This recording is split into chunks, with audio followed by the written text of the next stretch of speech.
Online betting గేమింగ్కి సంబంధించి 1410 పేజీలని ban చేశాము, cancel చేయించాము అని కేంద్ర ప్రభుత్వం పార్లమెంట్లో చెప్పుకొచ్చింది.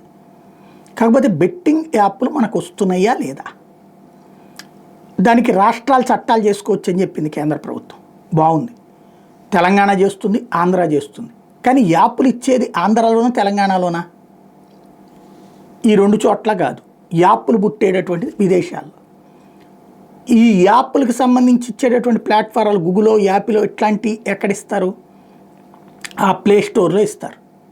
సరే, ఇక్కడ వాటిని ఆపరేట్ చేయకుండా, మన రాష్ట్రాలలో ఆపరేట్ చేయకుండా సాధ్యమవుతుందా? అది సాధ్యమై ఉంటే, లేదు వీళ్ళు చెప్పినట్టు ఇక్కడ ఓపెన్ కావట్లేదు, ఇక్కడ డౌన్లోడ్ కావట్లేదు అనుకోండి, మరి ఎలా వచ్చినాయి వీళ్ళందరికీ యాప్లు? వీళ్ళందరూ ఎలా ఆడుతున్నారు? వీళ్ళందరూ చివరికి సెలబ్రిటీల చేత అడ్వర్టైజ్మెంట్ ఎట్లా చేయించుకున్నారు? అలాగే వీళ్ళ దాంట్లో ఇంతమంది ఆత్మహత్యలు ఎట్లా చేసుకుంటున్నారు? అంటే చెప్పే మాటకి చేసే చేతకి పొంతన లేదు. రాష్ట్ర ప్రభుత్వాల వల్ల కాదు, ఇది కేంద్ర ప్రభుత్వమే చేయగలగాలి.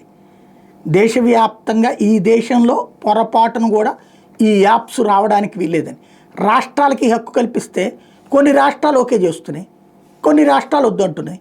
కాబట్టి వీళ్ళు డౌన్లోడ్ చేసేటప్పుడు ఆ కర్ణాటక నుంచి ఎక్కడైతే యాక్సెప్టబుల్ స్టేట్ ఉంటుందో అక్కడి నుంచి డౌన్లోడ్ చేసినట్టుగా లెక్క చూపెట్టుకుంటారు వాళ్ళు. ఇక్కడ వ్యాపారం నడుస్తూ ఉంటుంది. ఏ రాష్ట్రంలో ఆ రాష్ట్రం వ్యాపారం నడవకుండా చూడటం కుదరదు. ఇది దీనివల్ల చచ్చిపోతున్నారు జనాలు, ఆత్మహత్యలు చేసుకున్నారు, కాపురాలు కూలిపోతున్నాయి, ఆస్తులు నష్టపోతున్నారు, పిచ్చెక్కిపోతున్నారు. ఇది గుర్తించాల్సిన అవసరం ఉంది.